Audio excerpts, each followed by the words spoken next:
E aí pessoal, tudo bem com vocês? Aqui está, tudo bem? Armando da Armatec Eletro MZ.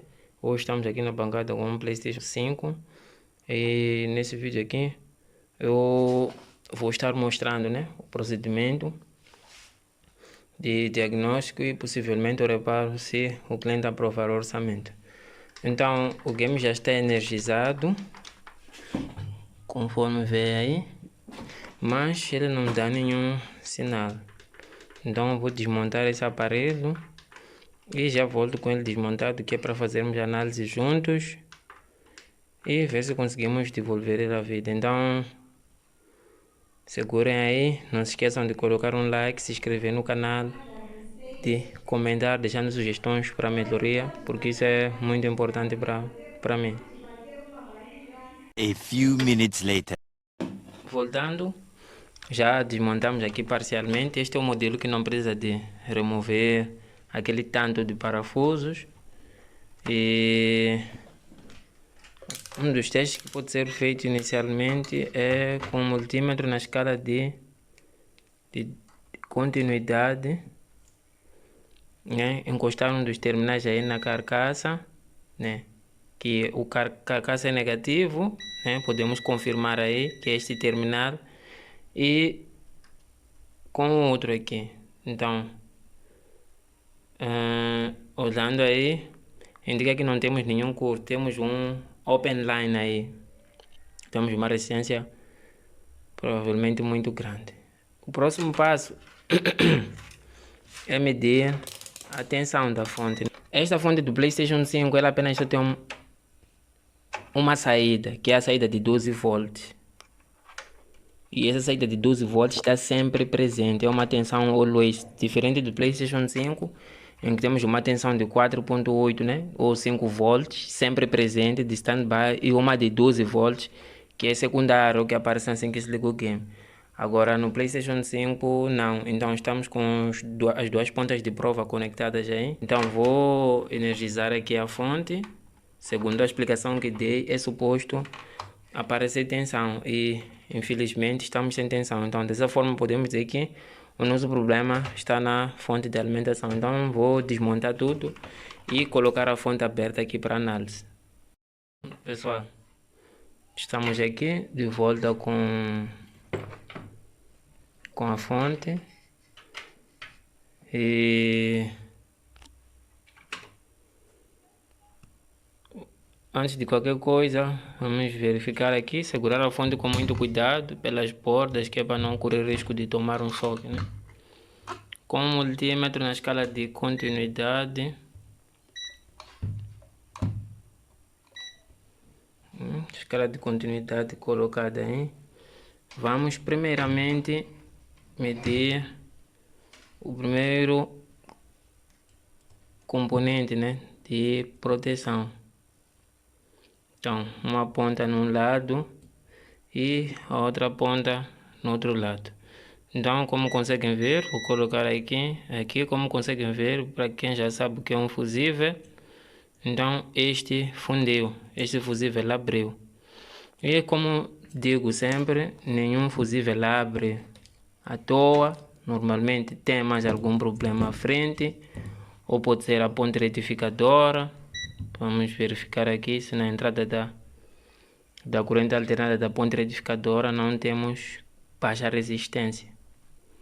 As duas pontas, não temos curto aí nos dois terminais de entrada da corrente alternada, e vamos medir na saída da corrente retificada, isto é, nos cantos da ponte retificadora.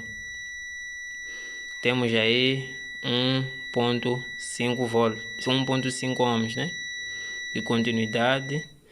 Então provavelmente nosso problema pode estar na ponte retificadora, mas antes de condenar a ponte retificadora já é bom medir o próximo dispositivo que segue aqui, né, que são os dispositivos ativos, um transistor MOSFET do PFC e um diodo, né? Esse diodo que carrega o mais P está aí, ele está bom. E agora vamos testar a continuidade entre os terminais aqui do MOSFET.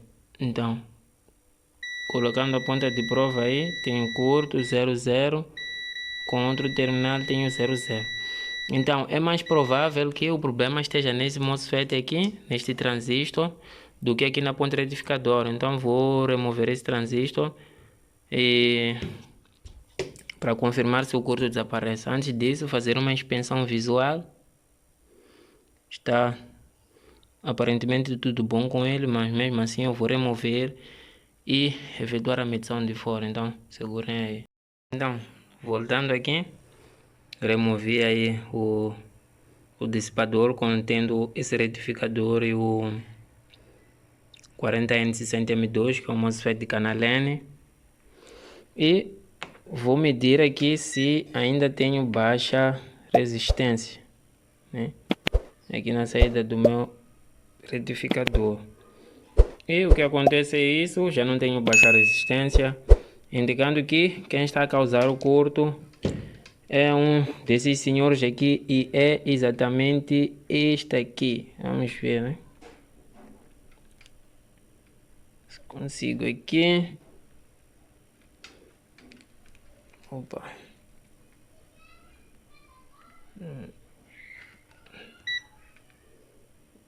Ver aqui um dos terminais.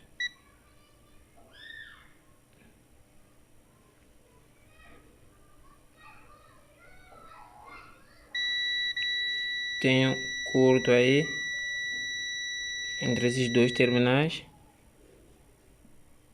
Tenho curto medindo dessa forma e tenho curto medindo aí nesse do meio, né?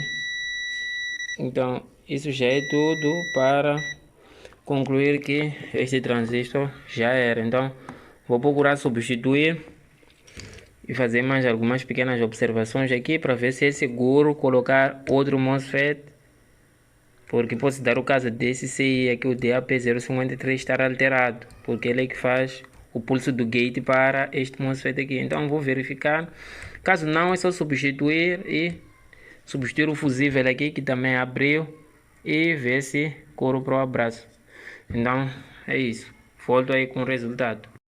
Já foi feita a substituição aí, né?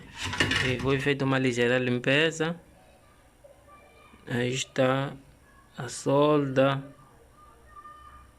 onde está o MOSFET, e foi vista a questão do fusível aí, e vou fechar para testar em segurança, né? Então aí está.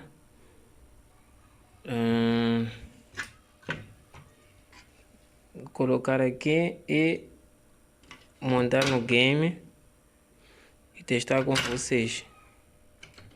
É necessário ter muito cuidado aqui, porque há uma tensão um bocadinho elevada aí, tem em torno dos 400 volts, né? Devido ao circuito de PFC, mas mesmo sem ele não é seguro. Então, fazer isso. Fiz um teste inicial aí e a fonte indicava estar a funcionar. Então vou colocar no game e testar com vocês. Segurem aí. Fechamos parcialmente aqui. Vamos energizar. Ui, não explodiu nada.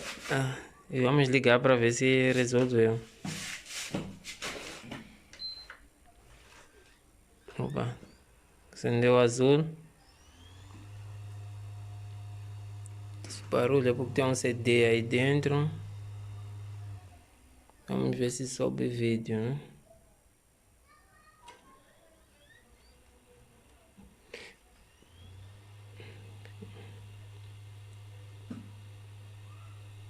Então aí está, subiu. Já temos vídeo, aparelho reparado com sucesso. Então tínhamos falha aí no MOSFET do PFC e o fusível, né, abriu por conta disso. Então esse aqui era o nosso problema. Não se esqueçam de colocar um like, se inscrever no canal, comentar e compartilhar. É isso.